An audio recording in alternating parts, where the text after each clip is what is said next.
23 décembre 2018, cette date arrivera-t-elle ou elle n'arrivera pas? Elle est donc arrivée parce qu'elle est inscrite sur le calendrier de l'année 2018. Nous sommes donc le dimanche 23 décembre 2018, cette date qui a fait couler beaucoup d'encre et de salive pour les Congolais qui se préparaient aux élections législatives, présidentielles et provinciales. Malheureusement pour les uns et heureusement pour les autres, la CENI, la Commission électorale nationale indépendante, a reporté les élections pour le 30 décembre 2018. Mesdames et messieurs, bonsoir. Nous avons donc trois invités sur ce plateau. Il s'agit de monsieur Landry Bissidi, qui est membre de la Dynamique Fachi Président.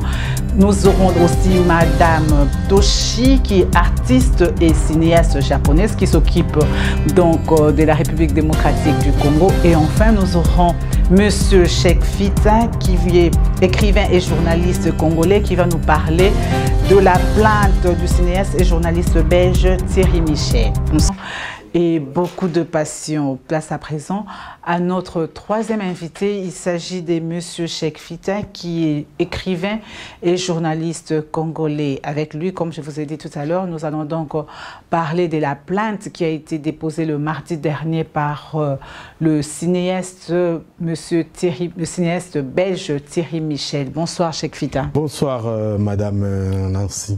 Oui, dites-nous, nous avons vu plusieurs médias belges qui ont diffusé une information selon laquelle M. Thierry Michel a porté plainte au tribunal de Liège et en même temps, nous avons vu que votre nom a été cité. Pouvez-vous nous éclaircir un peu par rapport à cette situation? Bien, merci beaucoup Nancy. D'abord, merci à EuroAfrica TV de m'avoir invité pour que je fasse cette mise au point et je vous félicite d'abord pour le travail. Vous venez à peine de commencer, les échos qu'on reçoit sont très bons et je vous souhaite bon vent. Et effectivement, depuis hier matin, plusieurs médias ont repris une information sur laquelle mon confrère Thierry Michel a porté plainte à Liège. De quoi s'agit-il? Eh bien, j'ai créé un groupe WhatsApp. D'abord, pour ceux qui ne le savent pas, j'ai un journal en ligne, cheikfitanews.net, que j'ai créé le 25 décembre 2006, donc ça fait 12 ans. Et donc, ceux qui consultent ce journal savent qu'il y a au moins 3500 articles, il y a des milliers de reportages. Et donc, avec l'évolution de la technique et surtout l'arrivée des réseaux sociaux, dans WhatsApp, j'ai trouvé que c'était important d'avoir un groupe. De sorte que quand j'écris un article, je le balance directement dans le groupe et tout le monde a l'article. Donc, ce groupe-là n'a qu'un seul objectif, pas deux, un seul, me permettre d'atteindre rapidement ceux qui me lisent. Et parmi les membres du groupe, il y a M. Thierry Michel. Et malheureusement, vous savez, la politique de notre pays, elle est chaude, hein, surtout à ce moment-ci. Et donc, beaucoup de gens... Et à un moment, les esprits s'échauffent et il peut y arriver des dérives.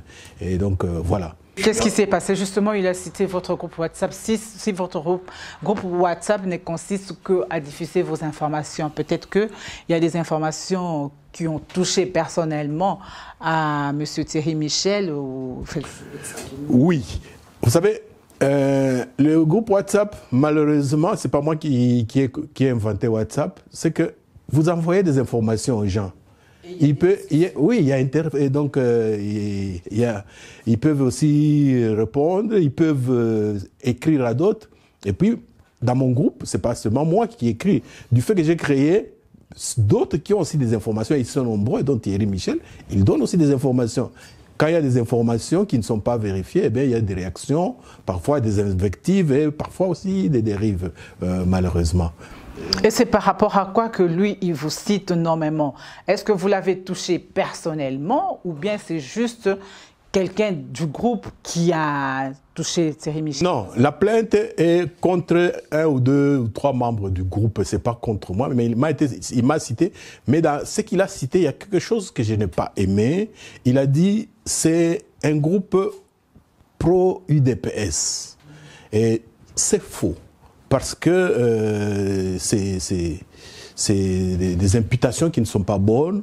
Moi, je suis journaliste, je n'ai aucun intérêt Oui, voilà, impartial. Et mieux encore, ce que j'ai mis, j'ai fait une mise au point que j'ai envoyée à tous les médias qui ont diffusé l'information, j'espère qu'ils vont répercuter, je les cite nommément. Il y a l'agence Belga qui était la première à diffuser l'information, la RTBF, il y a le journal DH, il y a le journal L'Avenir, je leur ai envoyé la mise au point. S'ils n'ont pas reçu, eh ben, ils vont sur mon site, la mise au point est là, j'aimerais qu'ils publient cela. Donc, non seulement je suis journaliste, mais je suis, vous l'avez dit dans la présentation, je suis écrivain, bon, les livres sont là, et ça fait depuis 1992 que je suis activiste de la société civile. J'étais à la conférence nationale souveraine, beaucoup de gens ne le savent pas. J'étais parlementaire dans le quota des invités de la société civile. Les gens ne le savent pas, de 92 à 97. J'ai jamais milité. Non pas que ceux qui militent dans un parti, j'ai du mépris. Non, c'est des choix. En tant que philosophe de formation, j'ai comme devoir de me battre pour des valeurs, pour des principes. Si le hasard fait que l'UDPS soit le parti qui, durant tout son processus milite pour des valeurs, il est tout à fait normal qu'on se retrouve avec l'UDPS souvent. Mais ce que les gens ne savent pas, par exemple, en 2006, feu président Etienne Tshisekedi et l'UDPS n'avait pas participé aux élections. Moi, j'étais parmi les rares qui avaient écrit un article dur. J'ai dit, un parti politique n'accède au pouvoir que par les élections. J'avais écrit ça, les gens de l'UDPS, il y en a plein qui ne m'adressaient plus la parole durant des mois. Donc, je suis fier de ma liberté de journaliste, je suis fier de ma liberté de penser en tant qu'écrivain. Et donc, ce que mon confrère Thierry Michel a mis n'est pas bon pour mon honneur, n'est pas bon pour ma réputation. C'est pour ça que je tenais à mettre à faire cette mise au point. Et voilà. Vitesse, beaucoup de personnes ne comprennent pas parce que dans l'article, par exemple, si on prend l'article de la RTBF, on cite le docteur Mukwege, on cite Martin Fayulu, on cite Tshisekedi.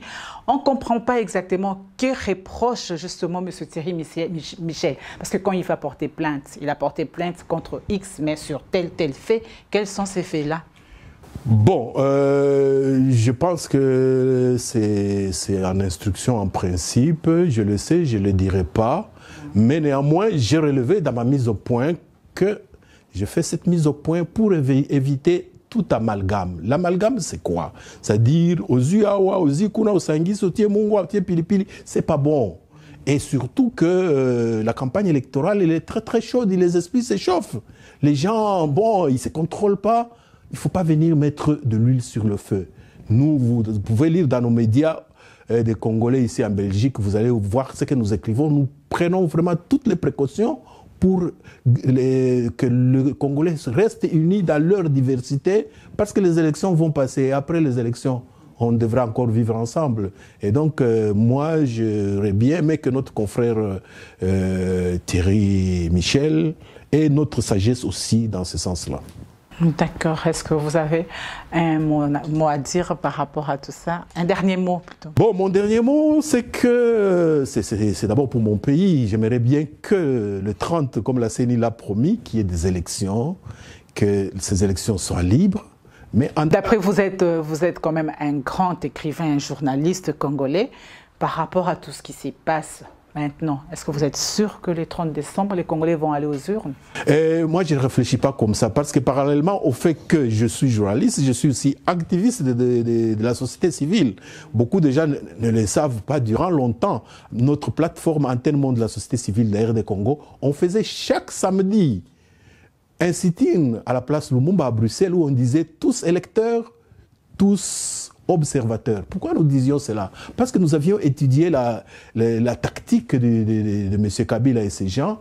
Ils pensaient qu'avec la machine à voter, si les gens commencent à faire du bruit, on va dire non, bon, on va considérer les résultats sortis de la machine. Nous, on dit non, il y a une faille. La faille, c'est quoi? C'est que cette machine-là est une imprimante. Elle va imprimer des bulletins. Alors, qu'est-ce qu'on fait? Tout le monde va voter, tout le monde reste, tout le monde attend qu'on dépouille, tout le monde a les résultats et tout le monde photocopie et diffuse. Donc nous, dans notre plateforme, on est même disposé à créer donc une plateforme pour recueillir tout cela. Nous l'avons fait il y a 2 mois, les gens ne suivaient pas. Et maintenant, subitement, tout le monde se réveille et prend ça comme slogan. Nous regrettons un peu que les gens soient souvent distraits quand les leaders d'opinion, comme nous parlons. Et je pense que c'est le résultat des régimes dictatoriaux où on ne permet pas aux gens de se cultiver, de faire attention à la culture. Et je souhaite que le futur président qui viendra y mette un point particulier sur l'information, la culture et l'éducation, parce que c'est ça qui fait l'homme. Ça, c'est ça mon dernier mot. Voilà, merci Cheikh Fita d'avoir accepté notre invitation. Merci beaucoup aussi à la rédaction de Hero Africa TV.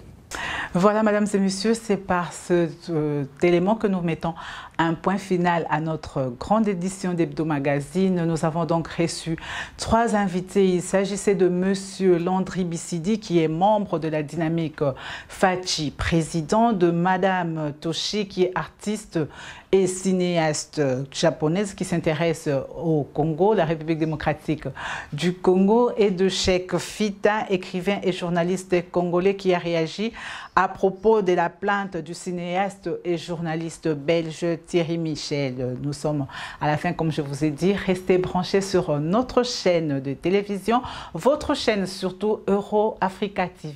Bonsoir chez vous.